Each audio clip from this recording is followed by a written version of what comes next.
Fungal system majorly ni viral na bacterial. Sawa. Then I heard someone talk about allergies.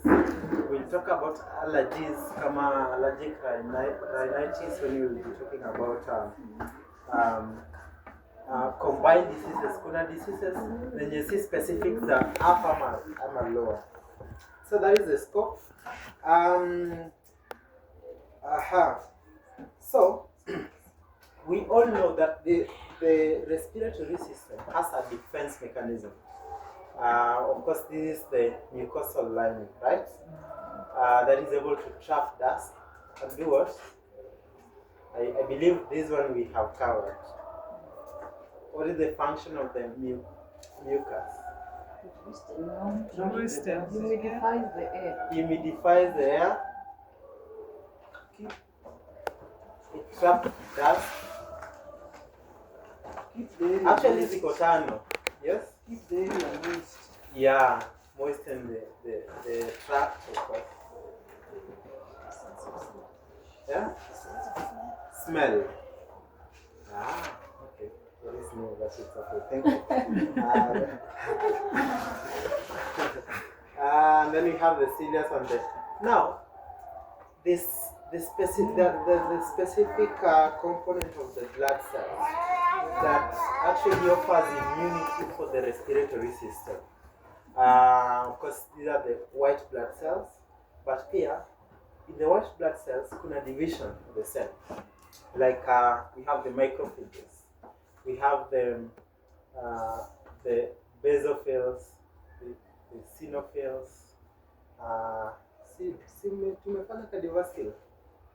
Tumefanya cardiovascular system. So sahi mnaweza tibu pressure.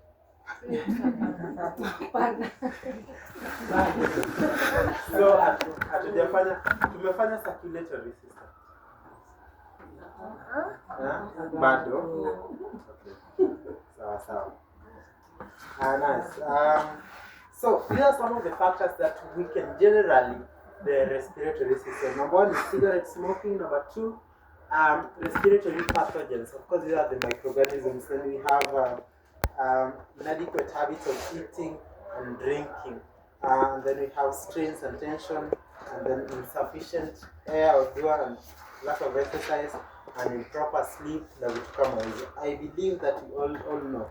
I do not want to go into details because if I start, for example, talking about cigarettes, I may even take 1 hour.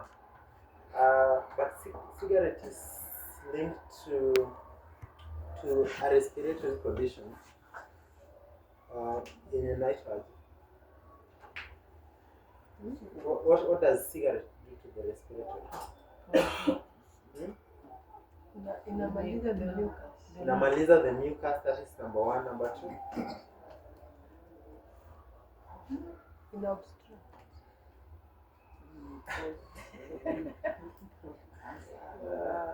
Cigarette is a very rich source of free radicals, so it's actually linked to most of the lung cancer.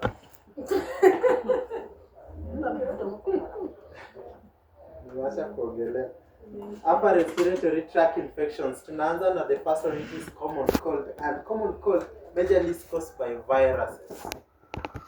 Nimewaambia almost 60% of all the upper respiratory infections are caused by bacteria and viruses. So kuna viruses. Number one inaitwa rhinovirus. Rhinovirus, parainfluenza virus. Yes? You enlarge. I enlarge it a bit.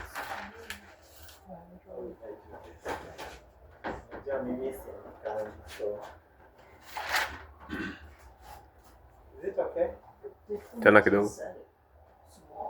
The font is small. No, I cannot enlarge it from Sawa. just Kevin and I record, so it's even easier to correct from this side.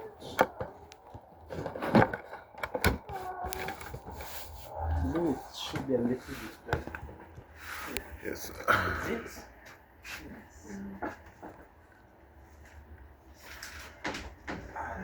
So let's proceed. Coronavirus. So, can you like sharpen it though? It's blind.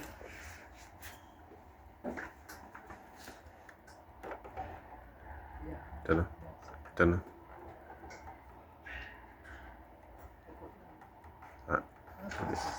Hapo.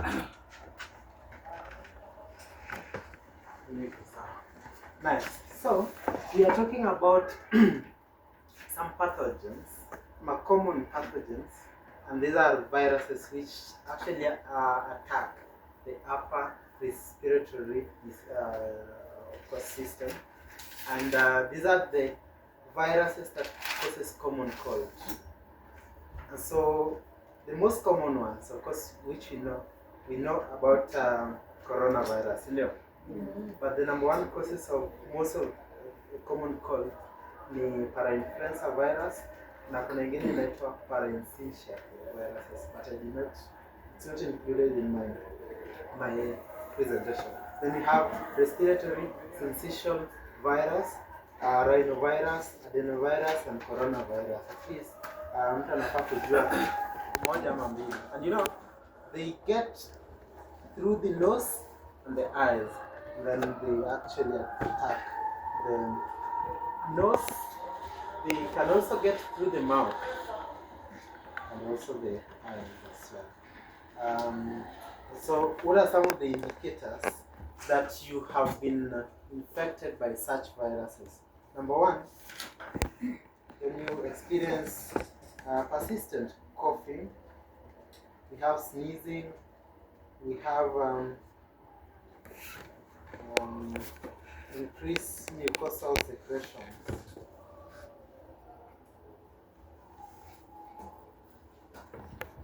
Sometimes running nose. Sometimes you'll experience running nose when you have such conditions. So common cold is a viral infection. Sawa. And what are some of the symptoms of common cold? How do you tell that someone is experiencing common cold? Kutakuwa na one is sore throat. By the way, I forgot that. Sore throat, running nose, sore throat, running nose. We have sneezing, and we also have coughing. Of course, coughing is one of the major.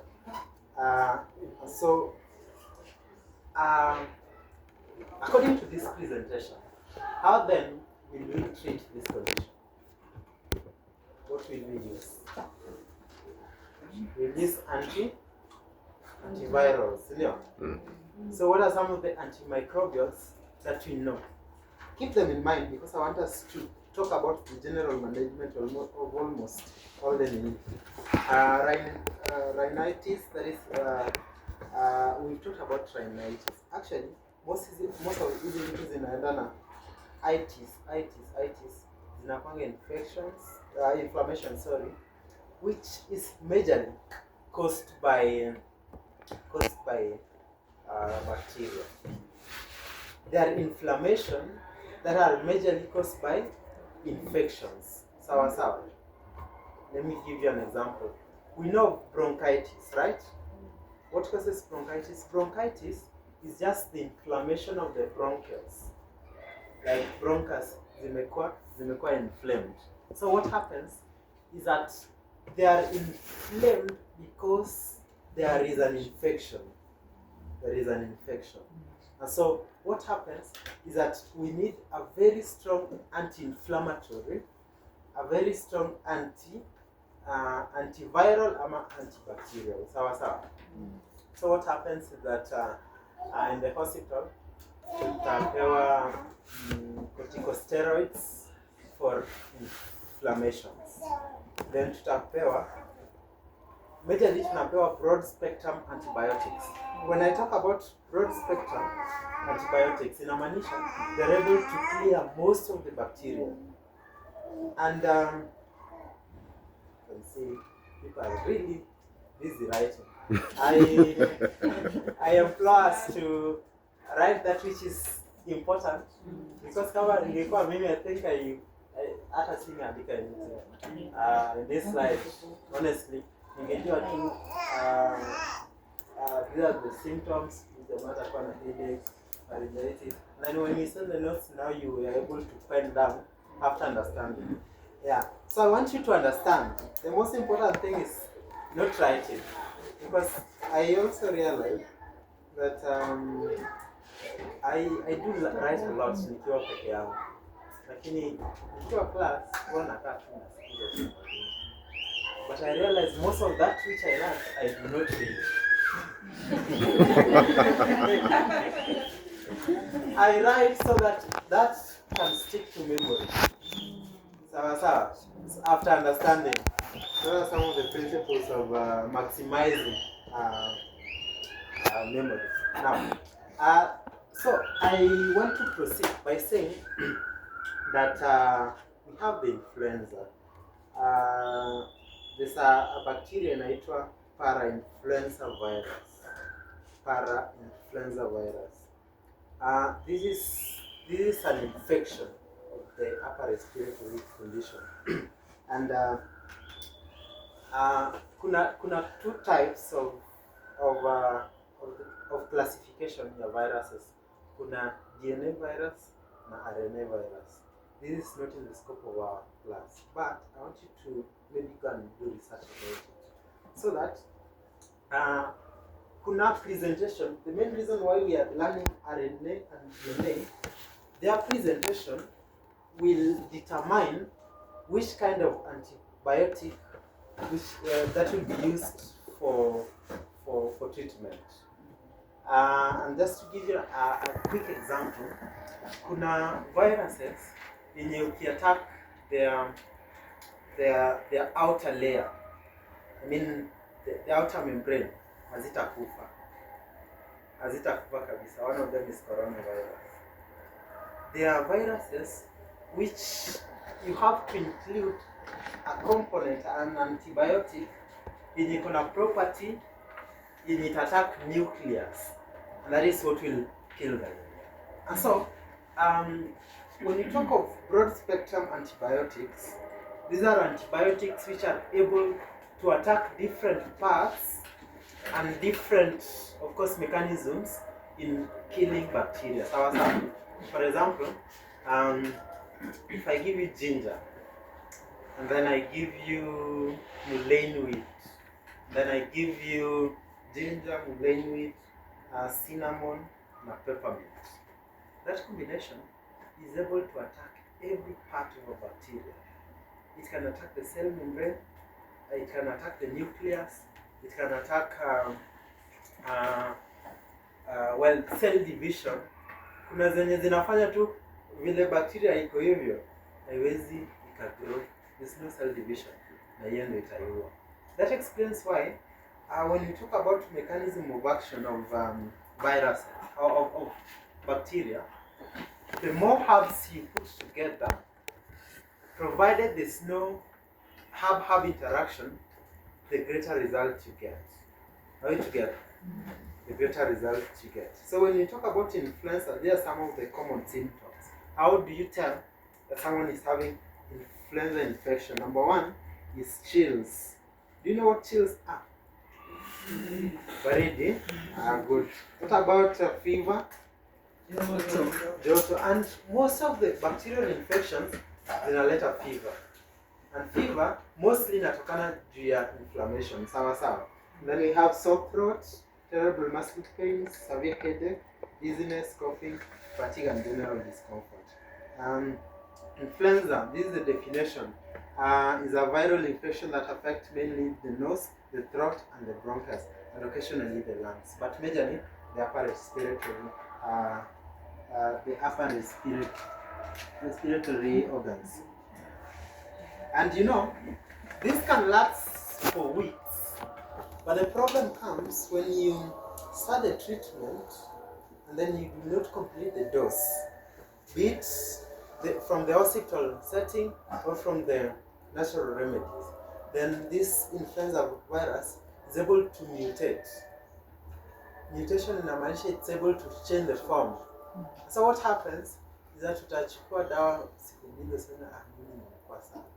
Lakini it will take another 1 week and then you'll be reinfected. This is called antimicrobial resistant.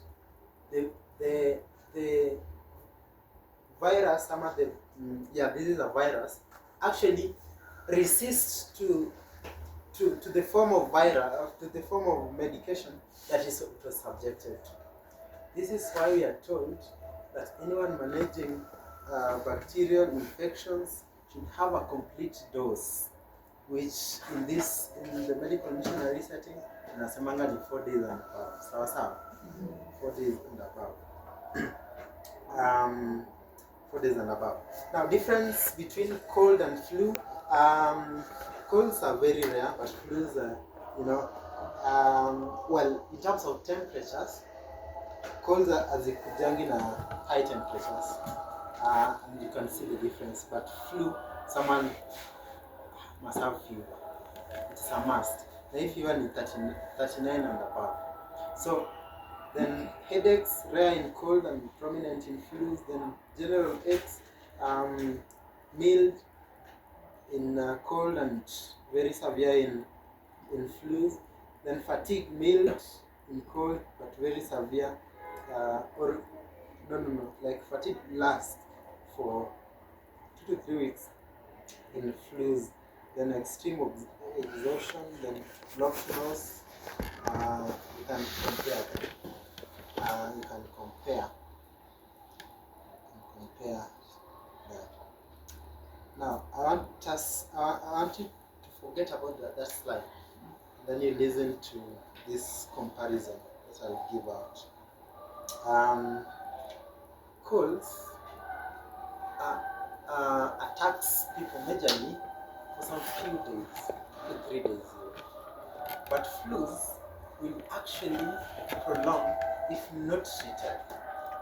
Now, between flus and colds, if not treated, which one will actually build your immunity more? Build. Is it flu or cold? How many are for flu? 1, 2, 3. 3. So how many for cold? Yeah, that is interesting. Just this one. I think in the past 2 weeks or so, nilishikwa na flu. Because of children, nilikuwa nafunza watoto nashikwa na flu. So I decided not to treat myself completely. I decided to do nothing at all about it. Not because I was lazy, but I was testing my immunity. So it took more than 2 weeks for me to get well. But the more you expose a pathogen to your body, the more the body is able to react by producing what? Antibodies. Sawa. Antibodies. And so flus zinafanya tukuwe na very strong immunity.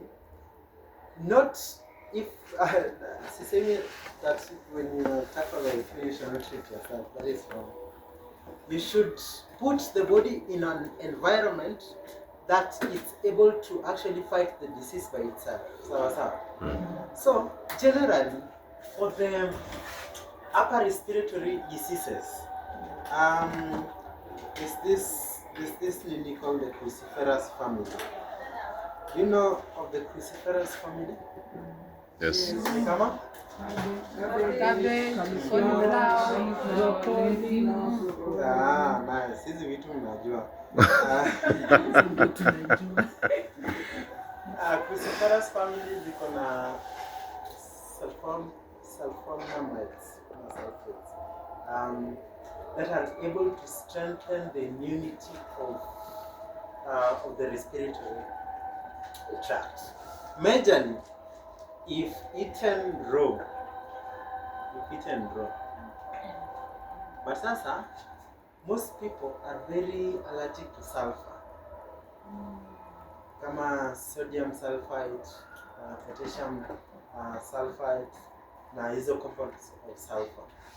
So unapata, they will not really enjoy the cruciferous family, but the best way to take them is when they are raw.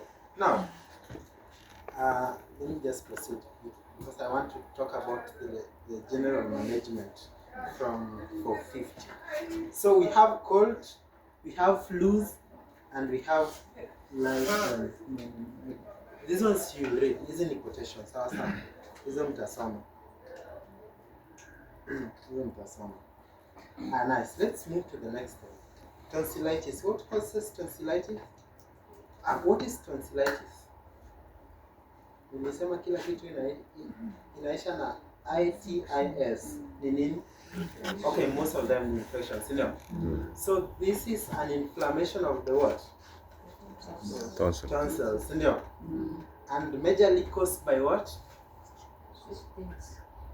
Sweet things.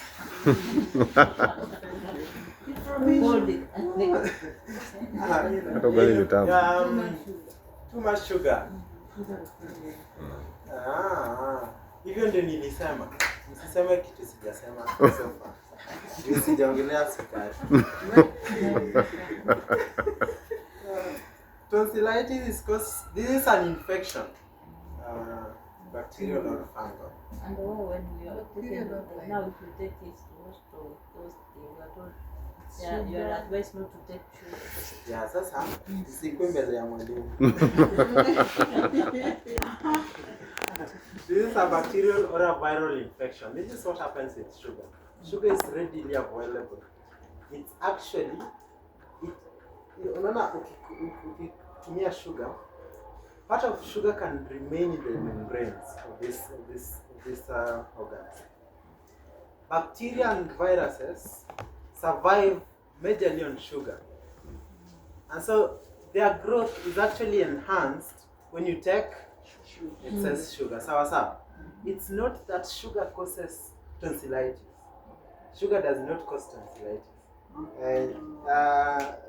Zangu ningeongeza hapo bacteria, viral infection and sugar, but sijaongeza. So what happens is that sugar generally promotes the growth of what? Of bacteria and viruses. Let me give you an example. Mwenye anatumia sugar nyingi, most likely anakuanga na infection, most likely, just because the blood is actually hyperglycemic, so the bacteria are able to survive there vizuri. And another thing, if you take too much sugar is fermented to what? To produce what? Glucose and alcohol, sio? Na hiyo alcohol at some point ikiendelea it turn to acid. Sawa.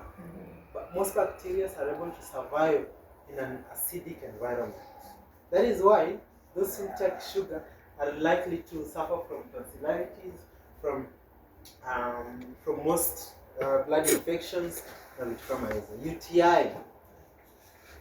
Ukitaka kumaliza UTI, cut sugar. That is the first thing. I think that is true. That is true. Yeah, that is true. Sometimes, some years back. Yeah. It's not now. Today, no, it's not. No, it's not true now. It was true for some years back. So we thank God for such testimonies. Tonsils swell up significantly. Those are some of the signs and symptoms of tonsils. Redness, appearance of white spot on the tonsils, recurrent headaches, sore throat, bad breath, cough, ear pains, running nose, then throat abscess, then rheumatic fever, and bacterial pharyngitis.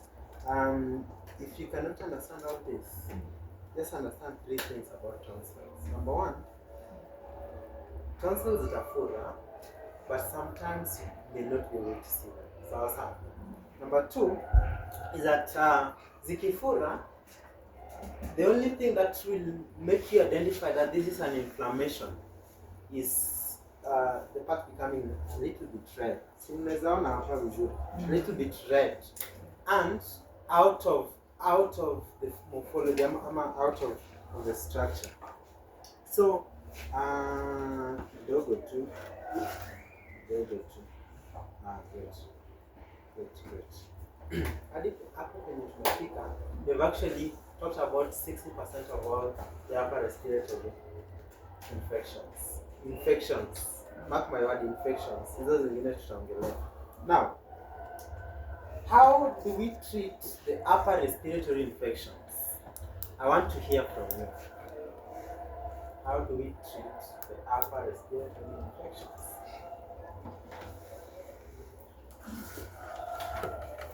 Yeah. Now we apply the knowledge. Siku hivi ati lazima wape kila kitu. Najua sasa hii kwenye mko, you guys are very very important people because you can now make your formulas.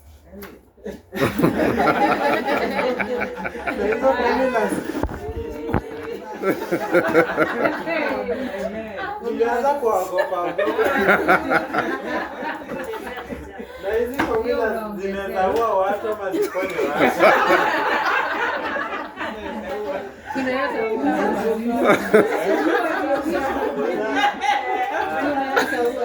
Zinakuwa katero.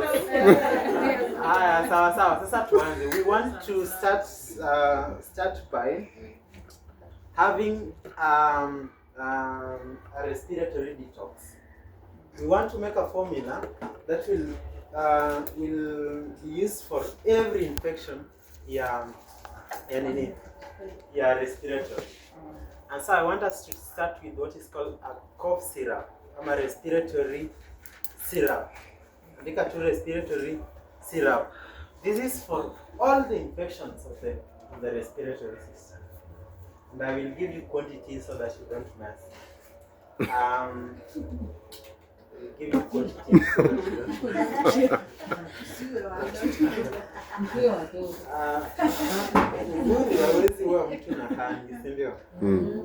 So we are having 500 ml of organic honey. I mean pure honey, natural. Pure organic natural honey. Zile zenye zimeongezwa sukari na hizo zingine zitaua watu. So organic honey 500 ml, ndio. And then we add 3 teaspoons of 3 teaspoons of 3 teaspoons of turmeric, then another turmeric powder. Yes, turmeric powder. Another. Sasa mkishaandika hizi vitu mtaniambia vitu like what turmeric is used for, what honey is used for in that formula. Sawa. So we have 3 teaspoons of turmeric powder, 3 teaspoons of cinnamon. Yeah. Chill. 25 drops of eucalyptus oil. 25 drops. 25 drops. That is what I said. 25 drops of eucalyptus oil and then 15 drops of peppermint. Ama you can exchange them. 25 drops of eucalyptus, 15 drops of peppermint. Ama vice versa. Sawa. Then we have this should be 1.5 to 2 bulbs of crushed onions. 1.5 to 2 bulbs of crushed ama powdered onions. You can blend them or just crush them. Powdered onions. Na hiyo onion si lazima uipige hapo. Sawa.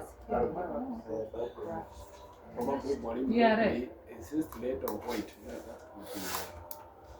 Red. Question there may be red ama white. Oh well, the red onions ninaongezanga. So I'm speaking from my experience. But onion actually most anasemanga white onions is best for specific things, means specific treatments, and red is also best for specific treatments. So if I was to use white, then I would not include it in that formula. I will use it. I will put it in naika kwa sauce alafu wacha mtu alale nayo. The white The white one. But But you you- tukiambiwa tarehe. zote tu ina depend na formula yako, sawa sawa. Ina depend. This is my formula. I'm giving you my formula. You can go and read another thing elsewhere. But actually, you know the principle, you're able to do, to perform. And this formula cannot fail because of broad spectrum. Nice. Let's proceed. Tumefika?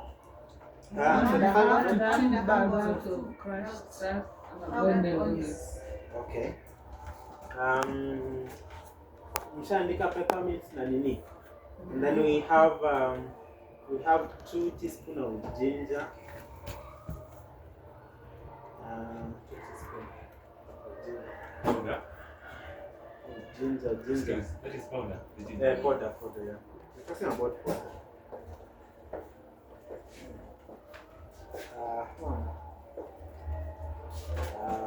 Powder. And then don't try this part. Tujafika hapa. Sawa sawa. Don't try it now. Hatujamaliza formula. I was forgetting cayenne. You can add cayenne. Na hiyo cayenne, of course, as much as someone can take. Kama ni watoto, by the way, watoto, of course you will not add cayenne. So now watoto pia, honey inakuwa tricky. Less than 1 year, honey inakuwa tricky because there's a bacteria called Clostridium botulinum.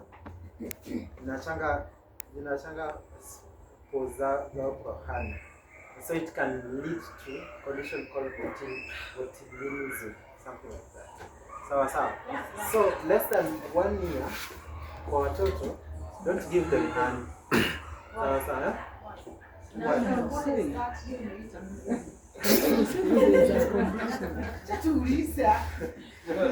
Amesema. Yeah. That is a good question, sindio? So, nimesema kuna bacteria inaitwa nini? Clostridium.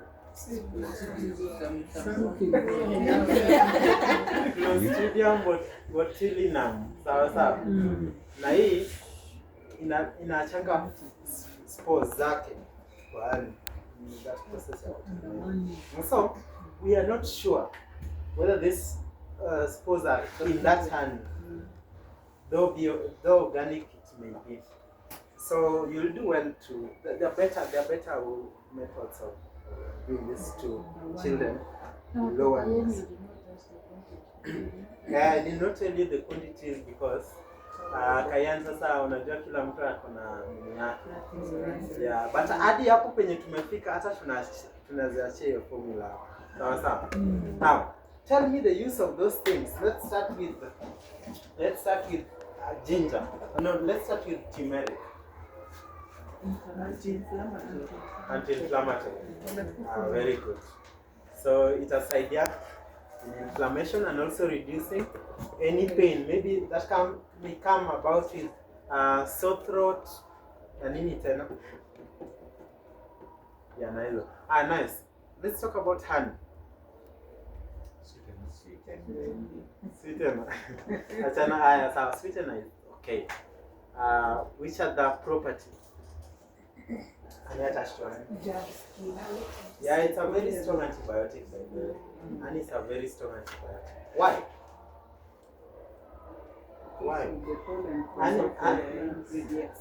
Because of the ingredients. I did not expect that from Jen. Okay. I'm speaking about ingredients here, so become a repetition. Nice. Honey is made from nature, you know, and so you get that. And then combined together, actually, nature should be a very strong. The package should come with a very strong antimicrobial property. Nice. What about onions? Onions.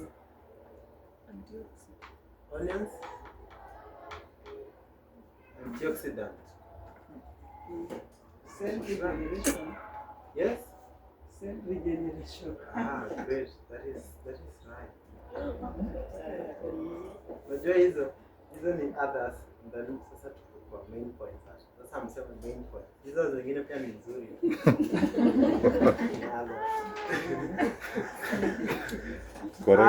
Correct answer, good answer. Why do we use honey? What are you taught? Why do we use honey for allergies and for tonsillitis na hizo zingine? Mbona tunaziweka kwa miguu? Kwa miguu? Eh? Onions, sorry. Oh. Onions, sorry. Pole. Sasa hiyo ndio mngesema ya kwanza. So it's able to absorb those toxins, and of course with the absorption, it's able now to, you know, germs comes with toxins build up over time. So it's able actually to address tonsillitis. It's able to address these common infections, flu na hizo zenye tumesema flu, tumesema cold, common colds, tumeongelea influenza. So that is a very powerful formula. You can call it cough syrup, you can call it respiratory tonic and all that. They are herbs. You can see we have 1 minute to the end of the class. Madam, when you make this, you make it for you. Oh, sorry. So you combine all this, and of course in powdered and in this should be purely like in a form syrup. So kwa anything that is not grounded or crushed, and then you mix it together. You can blend it. Then after blending it, every component together, and then you can now So you can use a blender to blend it. yeah, sure. And then you can keep it for like 3 days, then start using it. The dosage is no, hakuna maji hapo. The sun is ready. Ndio maana tumekaa. And then you're the only nurse. Ukiwa ndani kidogo. Yeah. So what happens? The dosages for children is 1 teaspoon twice a day. For adults, unaweza chukua 1 tablespoon twice a day. But you can also take it 3 times a day depending on the severity. For 3 days in the fridge and In room temperature, still. In the fridge, I just put in the room temperature initially.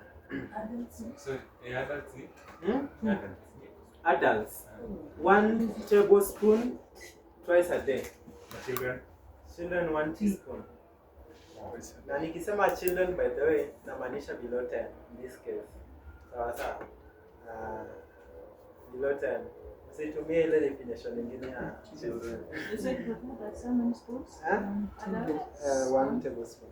Now, there's another formula here for flu. This is a flu bomb. And you can also include it in the notes. If you don't have all that, you can use what you have. Excuse me, mwalimu. Hiyo combination inatumika for how many days? Sio ni full dose. Mpaka ishe. Unaweza tumia, but tulisema at least 4 days, ndio? Unakumbuka? If it remains, this is food. I mean, this is food you can, any other person can take, ndio? Yeah, this is food. Ama onions imekuwa mbaya siku hizi. Na garlic na ginger na hizo zingine. This is food, so anyone can use it. I want to give you alternatives. Quick fix. For common cold, and even for flu, if you don't have all that, and you have the green leafy onions, you just rub them in your hands, and then tunaita spring spring onions. Yeah, just crush them like this, maybe in your hands or something, and then I inhale them. And then, watoto sasa wadogo, they can use black seed oil. Black seed oil itamaliza hizo tonsillitis na most of those infections. Black seed oil, black seed oil. How much? Black seed oil, just a tablespoon, a teaspoon, sorry, should be enough. 3 times a day.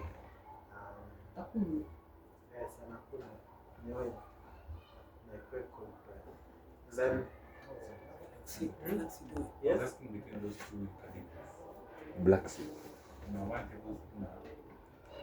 there is 1 tablespoon eucalyptus oil. Are they different? I don't think they're not different.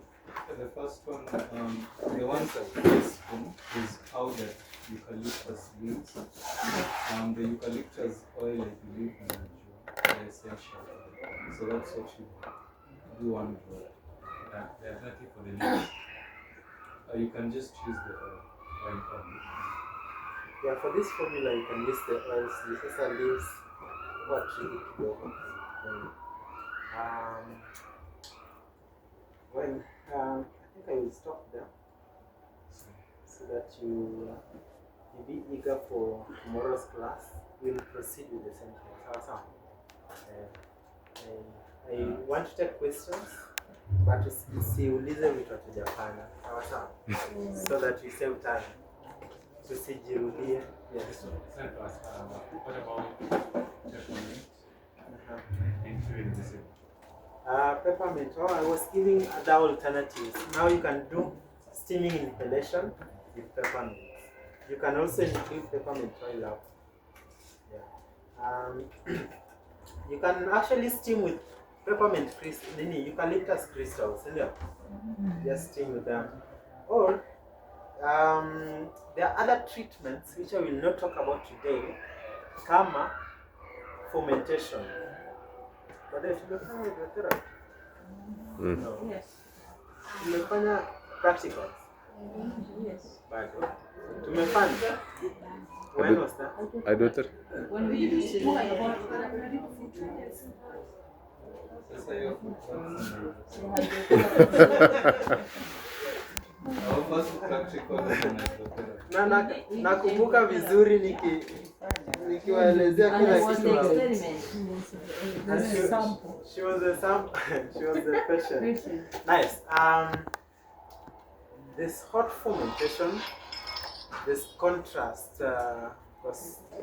part, na pia kuna fermentation na kuna compresses, which I think I will just be showing you pictures the same how they are done, and I believe Denzel sent you some videos on Yes. hydrotherapy. Unakumbuka? Yes.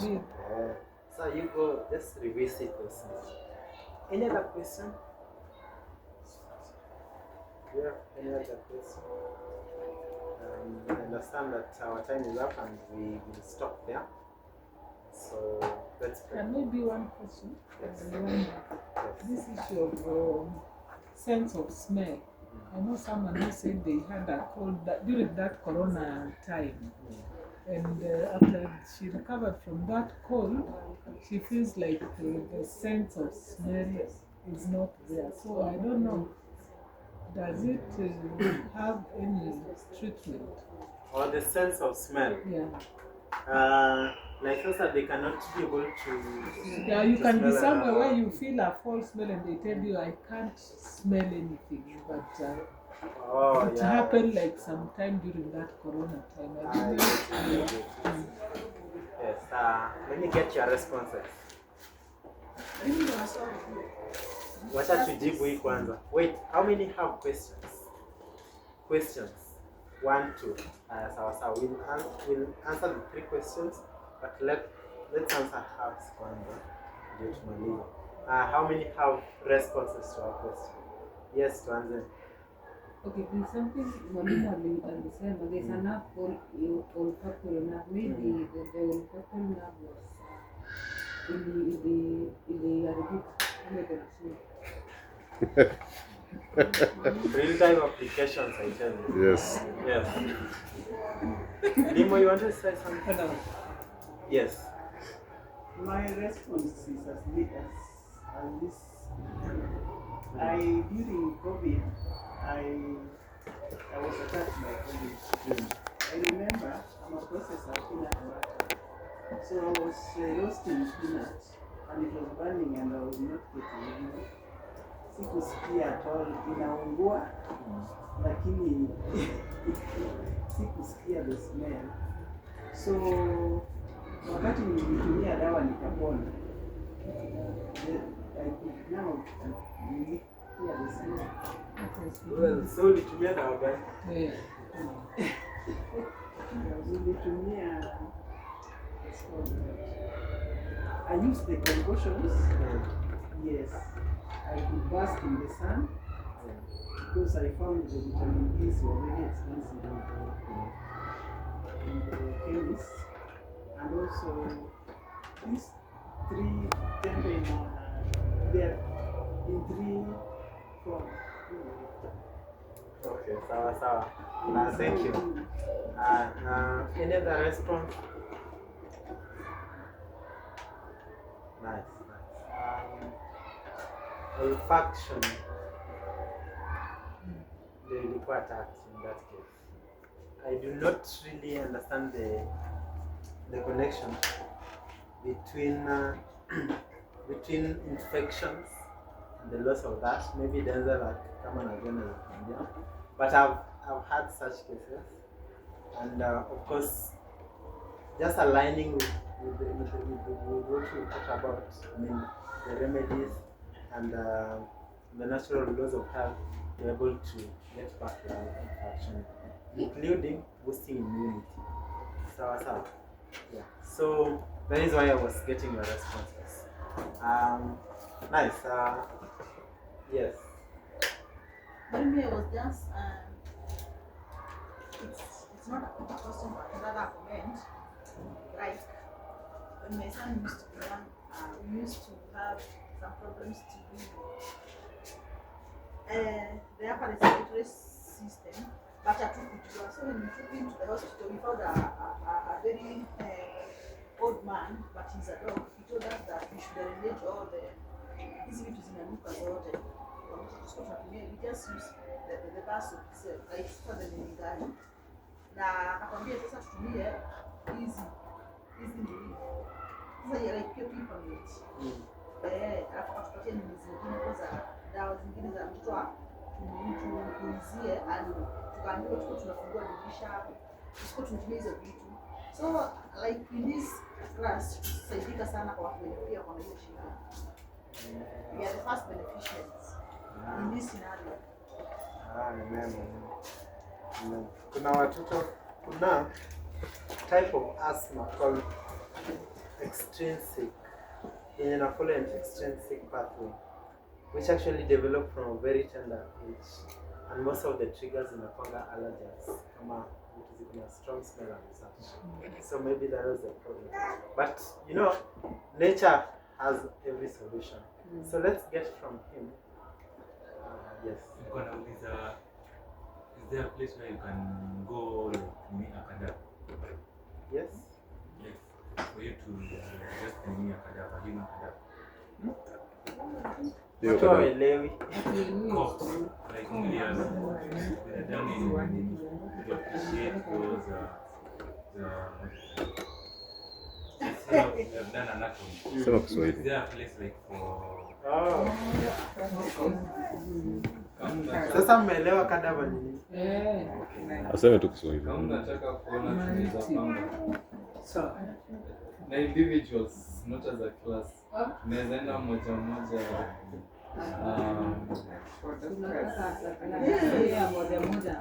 Tunaweza enda general cargo. Nika level 5 na individuals. Hiyo nao ni Unataka kuona naweza call tu tupange siku moja tu. So let me get how many are interested. Bochari.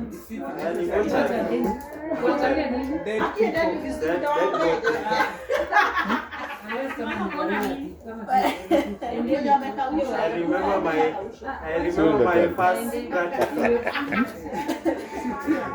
remember my first practical, anatomy practical. Nilikuwa year 1 and I was very nervous. But when we got inside there, there's an anatomy lab, and then we got inside around 15 students, and about 10 were female. So jamaa akatuambia Ebugo jeni hapa na root and just coming back. Then the laptop akatoka akafunga mlango. Then he went. Then and then the smell, unajua hizo vitu zinakuwa preserved na alcohol and other things. And then the guy came back and two of us had fainted. Just because of anxiety and medical class. Though the windows are open, but it was just messy inside there. And then as if that was not enough. Sasa tukifika alongside our practicals, we now went to the morgue one day. So getting into the morgue, within the first 10 minutes, half of the class had gone. Na ilikuwa postmortem. So what happened? Tukitoka hapo morgue, the first week, kuna mtu anakula nyama. So actually these are some of the things that we can behold here. But kama una roho, si wote wameitwa wakuwe daktari.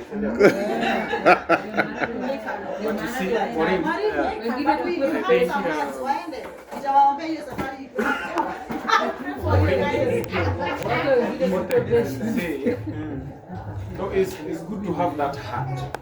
Hata kama unasema ni ngumu, ni vizuri kwa sababu one day one time